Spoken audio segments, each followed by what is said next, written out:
건군 76주년을 맞는 오늘 국군의 날 행사를 통해 북한의 위협을 막을 무기가 공개될 예정입니다. 또한 북한의 핵무기에 대응하는 전략사령부도 오늘 창설이 되는데요. 군사 전문가 모시고 한국의 국방력 짚어보겠습니다. 양욱 아산정책연구원 연구위원 나오셨습니다. 어서 오십시오. 안녕하세요. 네, 안녕하십니까. 위원님, 오늘 10시부터 조금 전 10시부터 국군의 날 기념 행사가 시작이 됐습니다. 남다를 것 같아요. 좀 어떠신가요?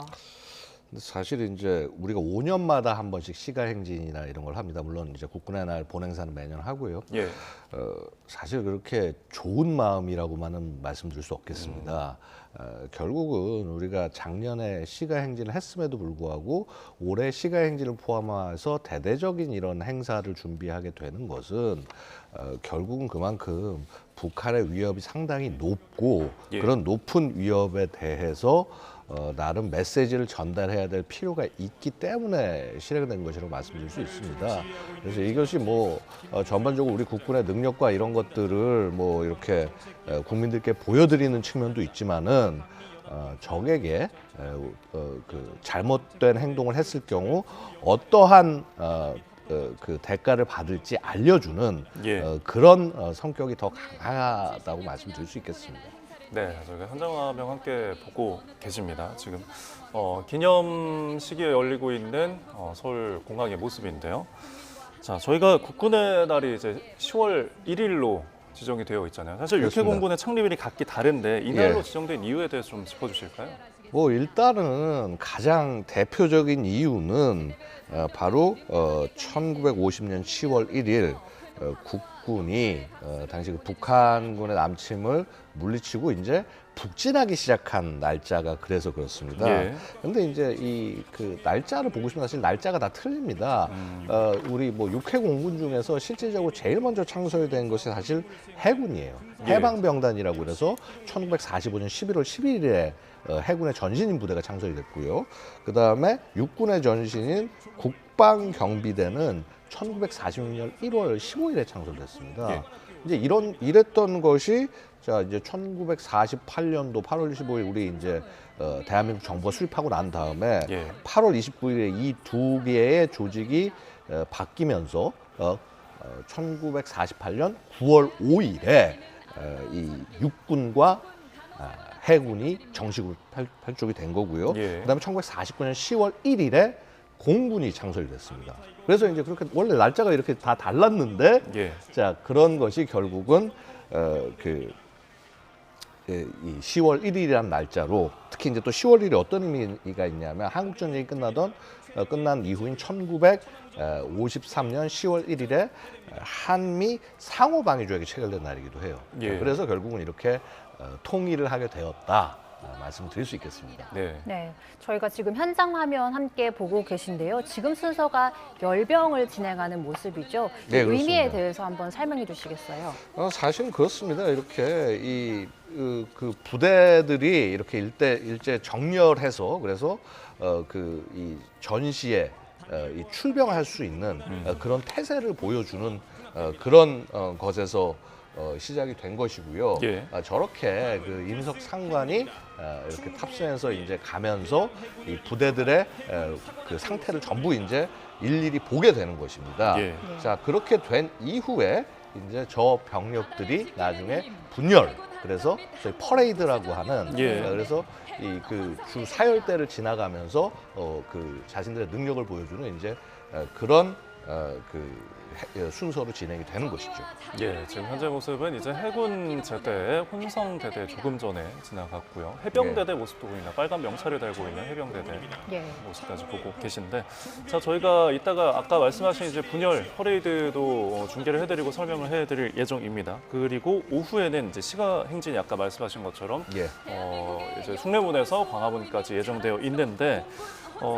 이때 시가행진을 통해서 이제 일반 국민들에게 처음으로 선보여지는 무기가 있지 않습니까? 어떤 것들이 있을까요? 글쎄 이제 다양한 무기들이 얘기가 나오고 있습니다만은요. 이제 현무 5가 이제 본격적으로 등장한다. 이게 처음이라고 보기 어렵습니다. 사실은 아, 이제 그런가요? 이미 작년 우리 그 시가 행진 때도 네. 그때도 이제 이 발사 차량이 등장을 했습니다. 근데 이제 사실 올해 관전 포인트는 관전 포인트라고 말씀드리기 좀 이상하긴 합니다만 네. 좀 이렇게 보셔야 될 부분은 유의 깊게 보셔야 될 부분은 미사일 자체를 과연 공개할 것이냐의 부분입니다. 예. 왜냐하면 당시에는 지금 뭐 대부분 그렇습니다만은 이 미사일 캐니스터 발사관 안에 봉인된 채로 들어가 있어서 그렇죠. 그 미사일 자체를 하지는 않았습니다. 사실 이제 미사일 자체를 공개한다는 것 자체에 조금 좀 부담감이 있습니다. 왜냐하면 이것이 어떻게 보면 우리 군이 가진 가장 강력한 어떻게 보면 그 비밀 무기라고 할 수 있는 그런 성격이기 때문에 이것을 공개하는 것이 맞냐라는 그런 의문들도 있는 것이죠. 예. 그런데 아마도 뭐 조금 지나면은 어떻게 될지 알 수 있을 것 같습니다. 네. 알겠습니다. 저희가 지금 장비부대 앞을 지나가고 있는 1호차 모습, 방호제대 모습을 지금 보여드리고 있는데요. 눈에 띄는 무기가 좀 있을까요? 예, 지금 사실 보시다시피 많은 차량들이 굉장히 현대화됐습니다. 우리가 이제 60 트럭이라고 알고 있던 그런 구형차 아니면 찝차라고 하는 것들에서 보면 자, 소형 전술 차량부터 굉장히 다양한 기계화 장비들이 현대화돼 있고 지금 네. 보시다시피 이제 K9 자주포 네. 지금 뭐 수출해 주고 그다음에 요건 K105 풍익 그다음에 요 앞에 있는 것은 이제 한국형 험비 KLTV 예. 그런 저런 다양하게 보면 우리 그 아마 그 군 시절을 한 10여 년 전 하셨던 분들이 생각할 때는 조금 좀 많이 바뀌었다라는 느낌이 드실 겁니다. 예. 예. 자, 현장 모습 보고 계시는데 소병제대 이후에 기계화 제대도 옆을 지나가고 있습니다. 예, 지금 이제 K2 흑표전차가 예. 보였고요. 자, 아시다시피 흑표전차는 뭐 폴란드 수출을 통해 가지고 해서 엄청난 지금 주목을 받고 있고 그다음에 뒤에 이제 K21 장갑차도 잠깐 지나갔습니다. 이제 예. K21 장갑차는 호주에서 이렇게 그 레드백이라는 이름으로 새롭게 다시 그 해석이 돼서 현지 생산이 되고 있습니다. 예, 방금 조금 전에 이제 무인기 모습도 무인기 지나갔죠. 지금 이제 보면은 소위 이제 우리가 드론봇 부대라고 그래서 육군이 굉장히 다양한 무인 전력을 좀 키워나가고 있습니다. 저게 지금 길게 보이는 저 기종은 아마도 그 우리의 그 신형 그 중고도 무인기가 아닌가 생각이 예. 되네요. 이게 이제 올해부터 실전 배치되는 것으로 알고 있는데 예. 지금 이제 그 배치된 모습들이 보여지고 있는 것이고요. 자, 그럼 무인기 같은 경우에는 일단은 탐지에 선제적으로 나서는 건가요? 자, 이게 이제 역사를 좀 보시면 네. 적어간 것이 사실 대한민국이 무인기 개발에 있어서 굉장히 일찍한 국가 중에 하나입니다. 원래 이제 무인기를 제일 먼저 일찍 해서 실전 배치한 거는 미국이 이미 뭐 베트남 전쟁 때부터 정찰 용도로 활용을 해왔습니다만은 이것을 좀 실시간으로 정찰하는 그런 능력들은 1980년 정도에 돼서 미국하고 이스라엘 정도만 가지고 있었습니다. 네. 근데 이제 우리는 1990년대에 이제 소골매란 것을 만들어 실전 배치를 했고요. 근데 그 이후에 사실 조금 우리가 이 무인기 개발을 게을리했어요. 그래서 어찌 보면 굉장히 무인기 선진국이었음에도 불구하고 지금은 조금 좀 뒤떨어져 있는 그런 안타까움이 있습니다. 예. 네. 네, 윤석열 대통령이 조금 전 열병을 마치고 단상으로 다시 돌아가는 모습을 보고 계시고요. 위원님, 오후에는 또 광화문 광장에서 시가 행진이 예정돼 있지 않습니까? 예. 작년에는 10년 만에 펼쳐진 시가 행진이었는데 예. 또 올해는 2년 연속 개최입니다. 또 이게 예. 전두환 정권 이후 처음이라고 하던데요. 예, 그래서 사실은 그래서 제가 아까 말씀드린 것이 이렇게 즐거운 일이라고 말씀드리기는 힘들다라는 게 그런 의미도 일부 있다는 것입니다. 네. 당연히 우리 군이 이렇게 위용을 펼치는 모습은 반길 일이고 우리가 고마워해야 할 일이지만은 자, 이렇게 2년 연속 시가 행진을 해야 할 만큼 북한에 대해서 우리가 경고의 메시지를 보내는 그런 성격이 있다라는 것이죠. 이번 예. 특히 그 열병 지금이. 그렇다면 북한 또한 이번에 이제 시가 행진과 국군의 날의 이제 기념식 어떤 메시지 또한 굉장히 지금 예의주시하고 있지 않을까요? 그렇습니다. 아마 뭐 김여정 담화 같은 것이 아마 있었던 것 같은데 예. 이제 이런 부분들을 보고 있으면은 사실은 뭐 굉장히 날선 내용들이 들어가 있습니다. 이렇게 말씀드릴 수가 있지만 북한은 계속 그 내러티브를 만들고 있어요. 그러니까 뭐냐면 자신들이 왜 핵보유를 해야 되고 그래서 그 핵보유를 해서 그다음에 심지어는 이거를 사용할 수도 있다. 근데 이게 왜 우리가 이렇게 할 수 있는지 자 그런 것들을 만들어서 한마디로 이 대한민국과 주변국을 위협을 하고 있는 것이고요. 예. 자 그런 맥락에서 그 당연히 우리의 이런 그 국군의 날 행사에 대해서도 비난의 목소리를 높이고 있다라고 말씀드릴 수 있겠습니다. 알겠습니다. 네. 북한이 김강일 국방성 부장 명의로 담화를 냈습니다. 이 비원비 한국 정계는 미국의 허대성 무력 시위다 이렇게 주장하면서 오늘 비원비 전개에 대해서 철저히 상응하는 행동을 취할 거다. 이렇게 얘기를 했거든요. 북한이 예고하는 상응하는 행동 어떤 게 있을까요? 북한이 할 수 있는 행동들 같은 것들 이제 아마도 뭐 미사일을 발사하면서 시위를 한다거나 네. 이런 행동을 생각할 수 있겠죠. 과거에 이제 2023년 같은 경우에 한미 연합 연습이 있었을 때, 2022년입니다. 죄송합니다. 2022년 10월, 11월에 그 한미 그 공군의 연합 연습이 있을 때 북한이 대공 미사일들을 잔뜩 발사한 적이 있어요. 네. 그래서 이제 아마도 그런 식의 대응 같은 것들을 북한이 보이려고 할 가능성도 있다. 그러니까 이제 상응하는 무기라고 한다면 아마 자신들이 가진 전투기로 대응하는 훈련을 보인다거나 아니면 굉장히 고고도로 쏠 수 있는 지대공 미사일 같은 것들을 보여줄 수도 있겠죠. 네, 지금 현재 기념식 모습 함께 보고 계신데 대통령 표창이 이루어지고 있거든요. 미군에 대한 표창 수여가 저희가 함께 보고 계십니다.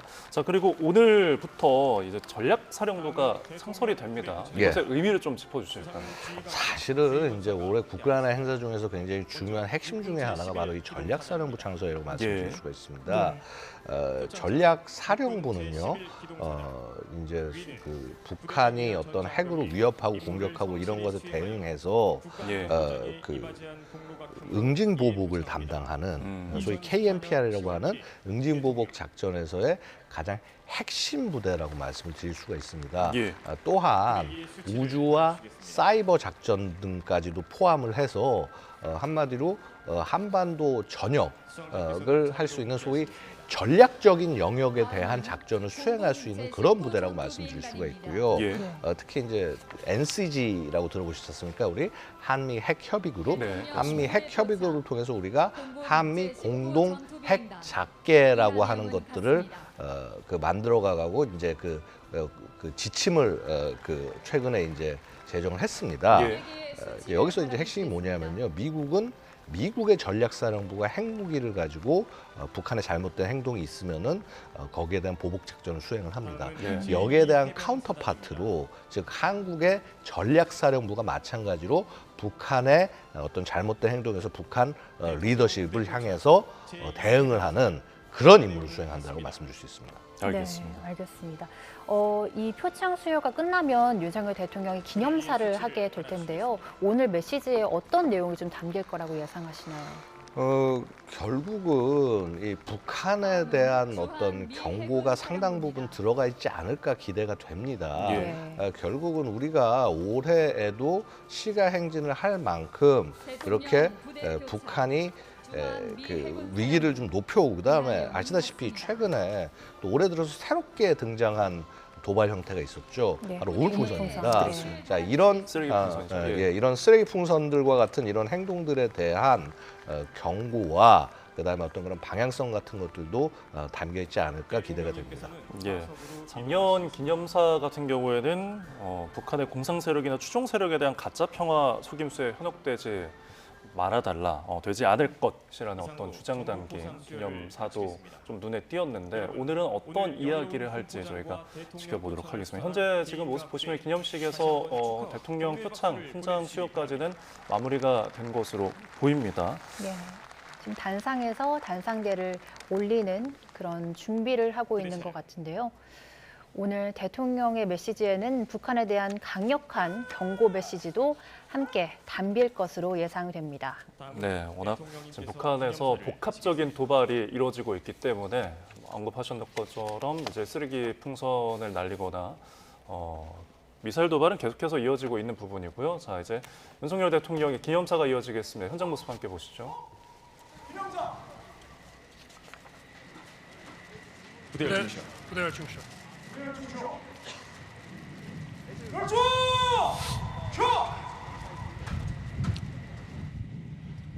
존경하는 국민 여러분, 국군 장병과 내외 귀빈 여러분, 건군 제76주는 국군의 날을 진심으로 축하합니다. 지금 이 순간에도 한치의 빈틈없이 나라와 국민을 지키고 있는 국군 장병 여러분께 감사드립니다. 세계의 평화를 지키며 대한민국의 위상을 높이고 있는 파병 장병 여러분께도 감사드립니다. 아울러 피와 땀으로 자유 대한민국을 지켜주신 순국 선열과 창군 원로, 참전 용사, 예비역 여러분께 존경과 감사의 말씀을 드립니다. 묵묵히 장병을 뒷받침하고 계신 군인 가족 여러분, 그리고 한미 동맹의 최일선에서 어깨를 나란히 하고 있는 주한 미군과 대한민국의 평화를 위해 헌신하는 유엔사 장병 여러분께도 각별한 감사의 마음을 전합니다. 국민 여러분, 올해 국군의 날은 더욱 특별한 의미가 있습니다. 오늘 우리의 국방 역량을 대폭 강화하는 전략사령부가 창설되었습니다. 우리 정부는 북한의 핵과 미사일 위협을 억제하고 도발에 강력히 대응하기 위해 전략사령부 창설을 핵심 국정과제로 추진해 왔습니다. 그동안 많은 난관이 있었습니다. 하지만 더욱 단단해진 한미 동맹을 토대로 끊임없이 노력한 결과 마침내 우리 군의 첨단 재래식 능력과 미국의 확장 억제 능력을 통합하는 전략사령부를 창설하게 됐습니다. 앞으로 전략사령부는 북한의 핵과 대량 살상 무기로부터 국가와 국민을 든든하게 지키는 핵심 부대가 될 것입니다. 국민 여러분, 대한민국의 오늘은 우리 국군의 헌신과 희생 위에 건설되었습니다. 북한 공산 세력이 6.25 전쟁을 일으켰을 때 우리 군은 피를 흘려 싸워 자유 대한민국을 지켜냈습니다. 지금도 북한의 끊임없는 위협과 도발에 단호하게 맞서며 국가와 국민을 수호하는 막중한 임무를 수행하고 있습니다. 국가적 재난 재해와 같이 큰 어려움이 닥칠 때면 앞장서서 국민의 생명과 안전을 지키고 있습니다. 우리 국군의 뜨거운 애국심과 충성심이 오늘날 우리가 누리는 자유와 번영의 든든한 토대가 된 것입니다. 여러분, 우리 국군 장병들에게 큰 격려의 박수를 부탁드립니다.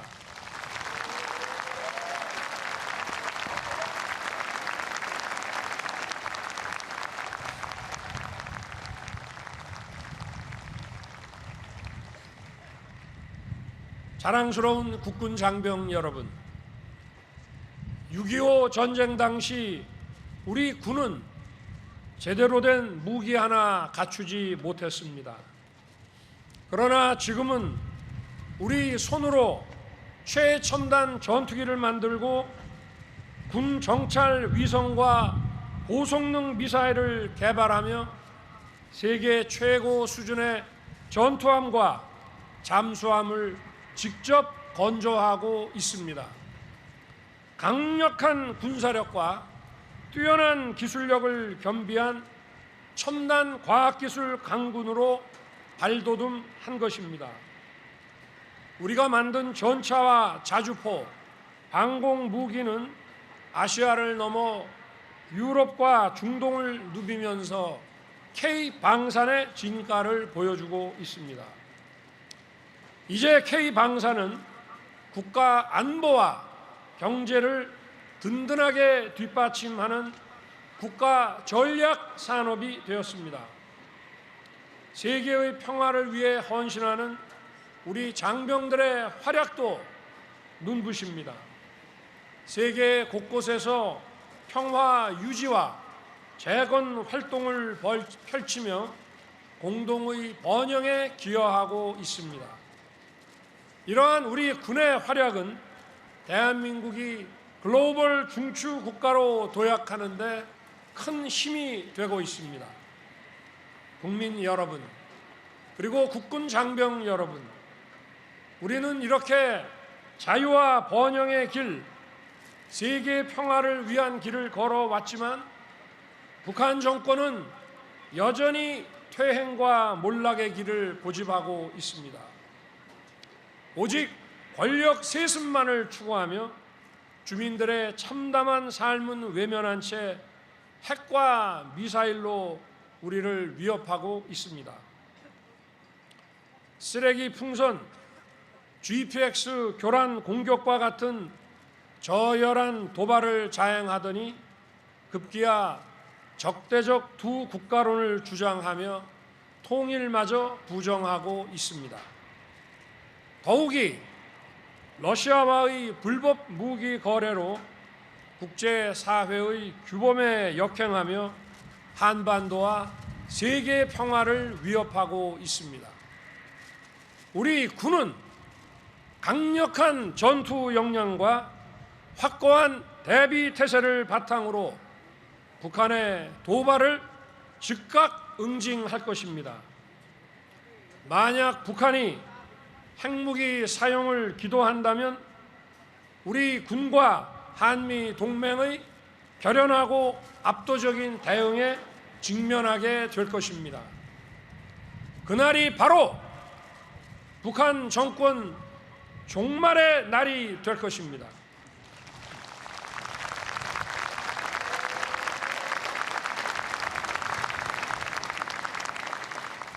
북한 정권은 지금이라도 핵무기가 자신을 지켜준다는 망상에서 벗어나야 할 것입니다. 국민 여러분, 지난해 4월 워싱턴 선언을 기점으로 한미 동맹은 명실상부한 핵 기반 동맹으로 업그레이드 되었습니다. 한미 핵 협의 그룹을 중심으로 한미 일체형 확장 억제를 구축해 가고 있습니다. 40여 년 만에 미 전략 핵 잠수함이 방한하고 B-52 전략 폭격기가 한반도에 최초로 착륙했습니다. 미국의 강력한 확장 억제 공약이 행동으로 실현되고 있습니다. 우리 정부는 굳건한 한미 동맹을 기반으로 한미일 안보 협력을 더욱 강화하고 국제사회와 긴밀하게 연대하여 우리의 안보 태세를 더욱 강력하고 확고하게 다져 나갈 것입니다.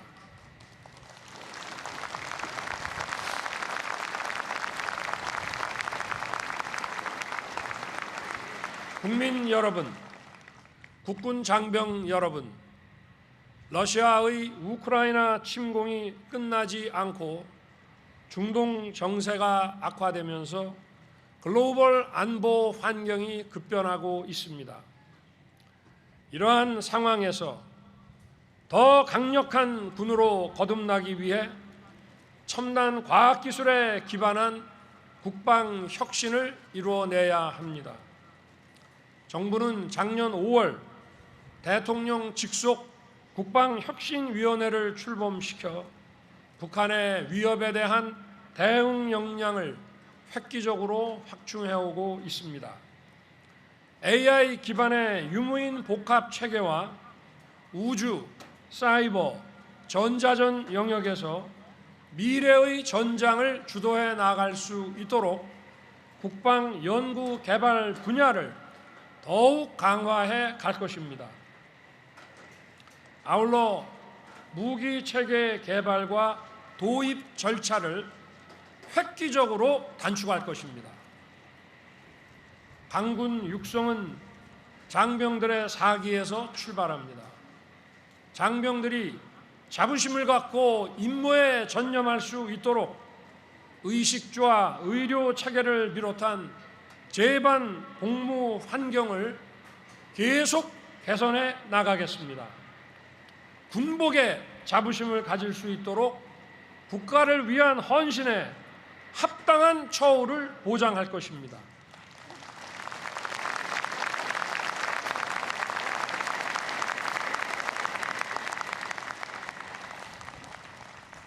우리 군의 노력도 필요합니다. 젊은 장병들이 확고한 국가관과 대적관을 가질 수 있도록 해야 합니다. 장병들이 투철한 정신무장과 전우회로 단결하고 실전적 교육으로 단련할 수 있도록 최선을 다해 주기 바랍니다. 존경하는 국민 여러분, 자랑스러운 국군 장병과 내외 귀빈 여러분, 적의 선의에 기댄 가짜 평화는 신기루에 불과합니다. 적이 넘볼 수 없도록 우리의 힘을 키우는 것이 평화를 지키는 유일한 길임을 인류 역사가 증명하고 있습니다. 튼튼한 안보와 강한 군대는 군이 국민과 함께 만들어가는 것입니다. 우리 군이 흔들림 없이 국가를 위해 헌신할 수 있도록 국민 여러분께서 아낌없는 지지와 성원을 보내주시기 바랍니다.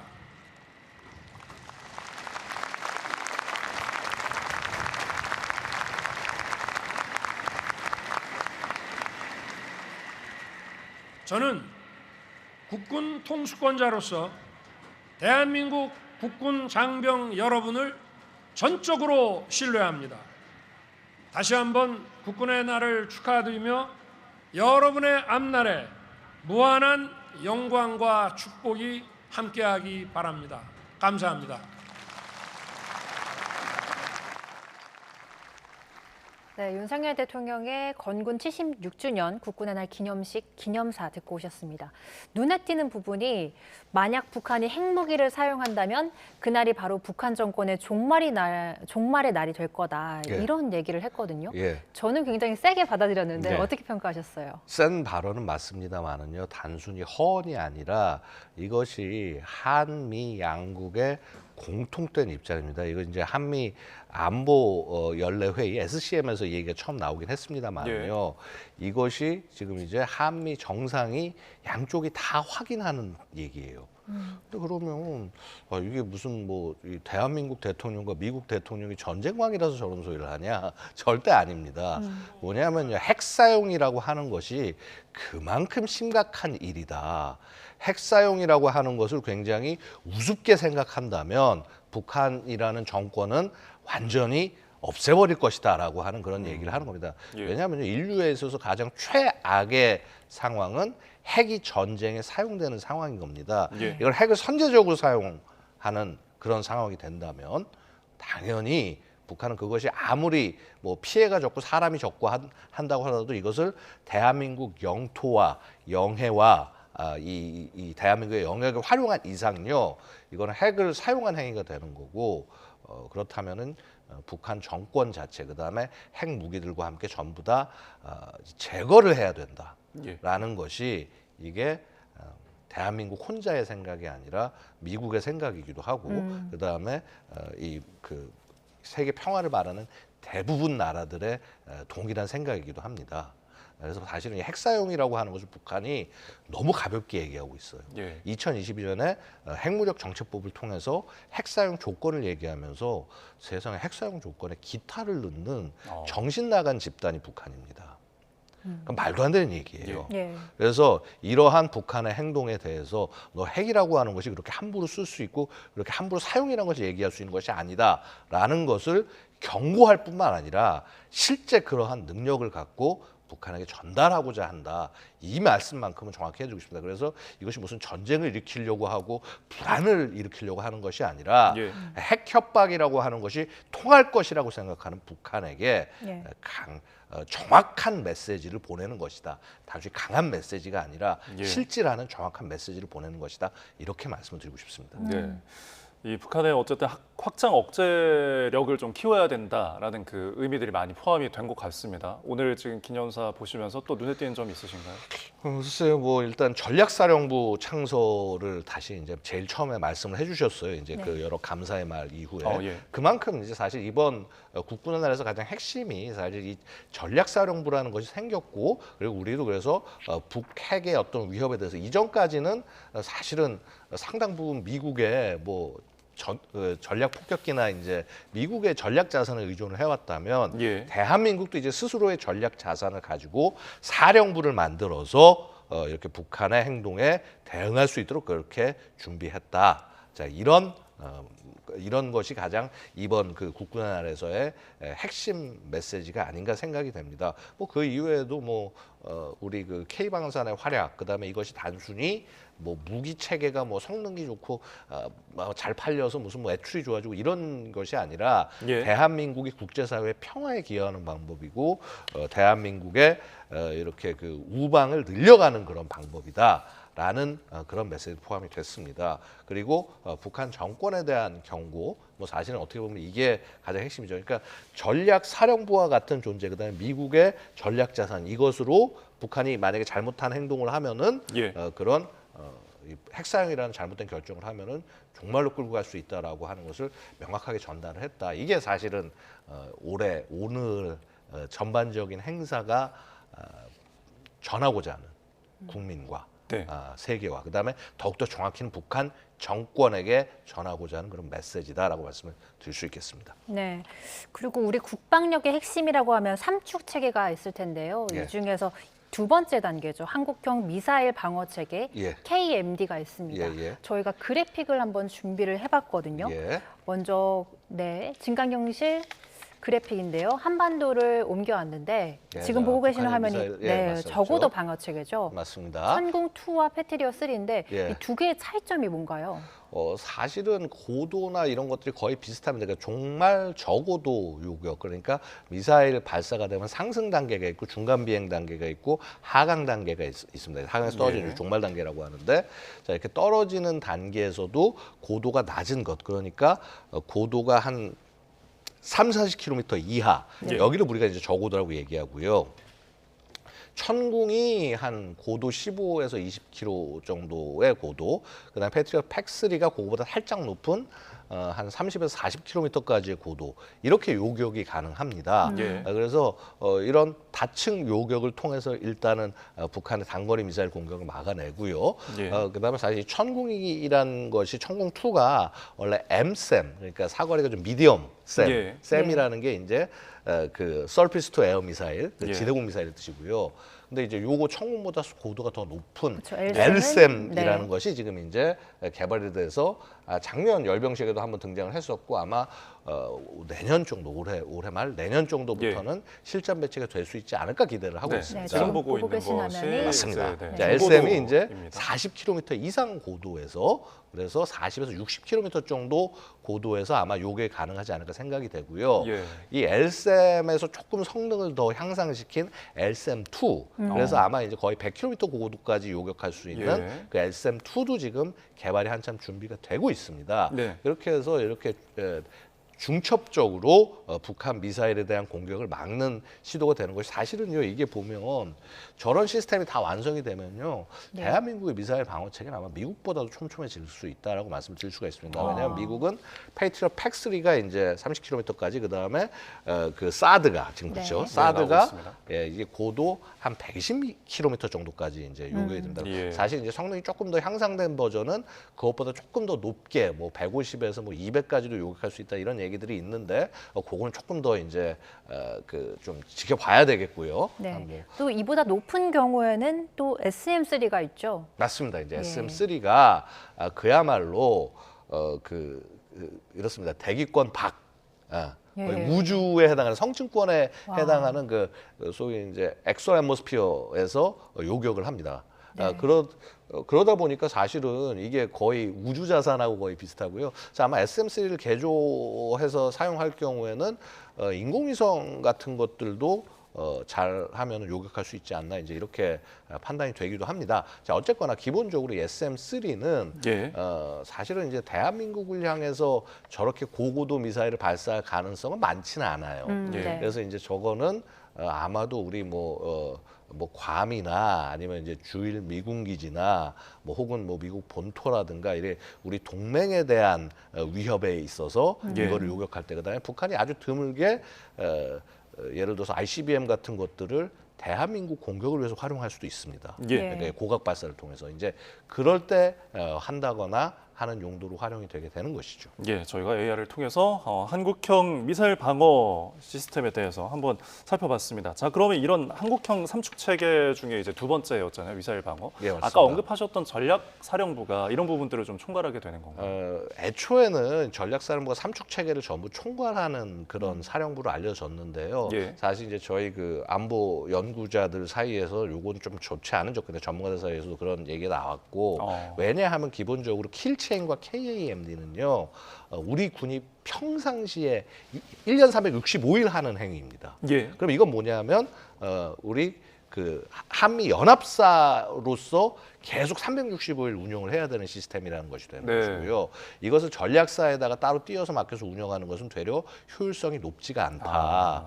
그래서 이 킬체인과 KAMD는 예. 계속 연합사 통제 하에서 운용을 하고 KMPR 그러니까 이런 아까 지금 말씀드렸듯이 북한이 잘못된 행동을 했을 때 예. 이거에 대한 보복 그리고 그 북한 후방이라든가 이런 부분에 대한 예. 그래서 사이버 우주 그래서 한마디로 한반도 전체를 범위로 하는 그런 작전 영역에 대한 것들을 전담하는 것이 전략사령부의 역할이 된다. 그래서 말씀드렸다시피 미국의 전략사령부의 카운터파트로서 그런 적의 전략적 중심을 무너뜨리는 그런 핵심 부대로서 기능할 것입니다. 네. 예. 이번 시간대 대담은 여기서 줄이고요. 잠시 후에 분열이 시작될 때 다시 양욱 의원님 모시고 말씀 나누겠습니다. 감사합니다. 네, 고맙습니다. 감사합니다.